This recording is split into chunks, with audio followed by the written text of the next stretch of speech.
Hi there, thanks for checking out our repair channel. This is going to be a quick little how-to video on how to fix a Gallagher fence voltmeter. Another name that they've called these things was a Gallagher DVM3. It's digital voltmeter with the number 3 next to it. I think some of the packs you might say Econo DVM. These things sell for about 50-60 bucks, brand new, somewhere in that range. Probably one of the better testers out there, only because these can be fixed.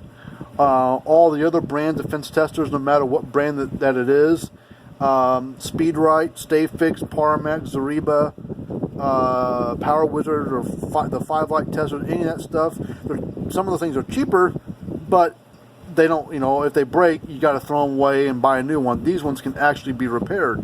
So that's what I like about these. Gallagher almost I would say 80-90% of the products that they sell that have some electronics to them can be fixed, which is nice. Even if they're 25, 30 years old, some of them things can still be fixed, or a lot of them can be fixed. So that's what I like about their tester. So we're going to get into this thing, and it's a real easy repair to do. These things aren't rocket science. You got to make sure you put things back together up inside here correctly, or the lid or the front and back case won't go back together real well. So let's get into this, but as we're going into it, if you'd like to subscribe to our channel, we'd appreciate that.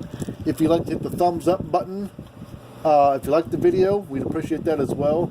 And you can check out more about us on our website, which is fencerfixer.com, and fencer and fixer is both spelled with an F as in Frank. So you can check out more about us there. But we do repair, we work on all brands under the sun, whether they're still made today or they were made 60 plus years ago. We try to work on anything that comes into us for repair. I mean, we work a lot of electric fence boxes and things, and we work on a handful of livestock scales and low bars. All right, but let's just get into this thing. As you can see, the LCD is all blacked out. It's been smashed, stepped on, something. I did, for curiosity's sake, hook it up to a tester, and you can barely see a flicker of a number or something over here on the far right side, but the rest of it, of course, is blacked out. It's been smashed or whatever. So the way you get it apart, I mean, if you ever had to change out a battery in one of these things, you've basically done 80% of the repair. So, but you got to take these 2 Phillips screws out.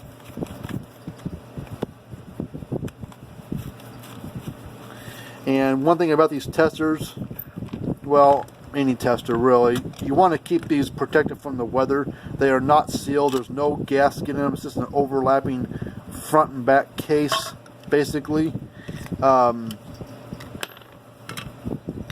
watch out for your little brass thing that lays up inside there. That's connects to your fencing ground. But yeah, there's little cracks in this thing on there, so you can tell it's been, stepped on, dropped, something's happened to it. Well, I guess while you're in there, you can always test your battery. You can use a voltmeter to test it, or I always just stick it to my tongue because I can tell how strong it is based on how much it zaps your tongue, just from experience. But 9.2 on a 9-volt battery, that's good, so the battery's fine. So basically what you're going to do is you're going to, the part that you get for this is basically all of this. So your guts and your battery, if the battery's good, is going to be original, but the circuit board and the ground probe will be replaced. Now you can get just the ground probe, you can buy just those, and since what I'm going to do is, since occasionally these ground probes get chewed up or pulled out down here, I have repaired some of them where the ground probe comes out down here. I have repaired those. There's a way that I do it that where it's more permanent. These are just kind of press fitted inside there, but if your ground probe comes off, you can cut and splice, but that's kind of a temporary fix. There's not a whole lot of room in that case once you get that in there, but you have to desolder and solder a new one on there. We'll charge you like $5-6 bucks to do that. If you ever had a ground probe that needs to be replaced, we charge like $5 to do it. Let's see. But what I'm gonna do, I'm gonna save this ground probe. Ground probe's fine, but I'm gonna save it. I'm gonna cut it off. I gotta find a pair of snips or something. I'm gonna cut it flush. I'm gonna toss this board because the board's no good. But I'm gonna keep this ground probe because I could use it on a rainy day spare for somebody, whether they call me up and want to get this from me if we still have it, or I can use it to save somebody. I'll charge you $5 and I'll give you the ground probe for free, and then just charge you like, I don't know, $6 to ship the thing back. So $11-12 you can have your unit fixed and sent back. So I'm gonna put it up there. All right. So now you've got your new board and with the ground probe and all this stuff. What I do is I lay the unit in the back case, lay it face up, and you've got this area up here, which is where the ground probe comes up. There's a little groove right here and a groove going across there. You have these two little orange plastic studs there. So kind of go up at an angle like that, wrap it around, come down and go between those two little orange studs, and then come across like that. So that's how that's going to go.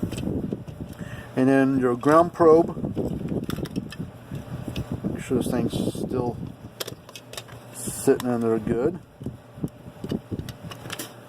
The ground probe, the fence probe stud, wherever it is, it's got this little square area on here. That's going to lay, it doesn't matter which way you put it in, just want to put the flat side down on top of that brass thing there. That's where your fence contact comes in at. But we'll put the battery in first. As soon as you put that on there, you're going to put the front case back on. This thing may come on as soon as you, see, it brings up some kind of, display on there. So put your 9-volt battery in. Put that in there, kind of lay it in there and hold it in place with one of the square sides, down flat on it. Take that front case, put it on there, and that will help hold everything in place. And then you can just take your little belt clip or shirt clip, whatever they want to use that for, a shirt pocket clip, and just don't over tighten it because you don't want to crack that plastic. And these screws, I think, are interchangeable. They don't matter which one goes where, as long as the black thing up there is still there. You don't have to use that little black thing. It's just there as a belt clip, or you put it in your clip over your pocket, on your pants, or put it in your shirt pocket like that and everything.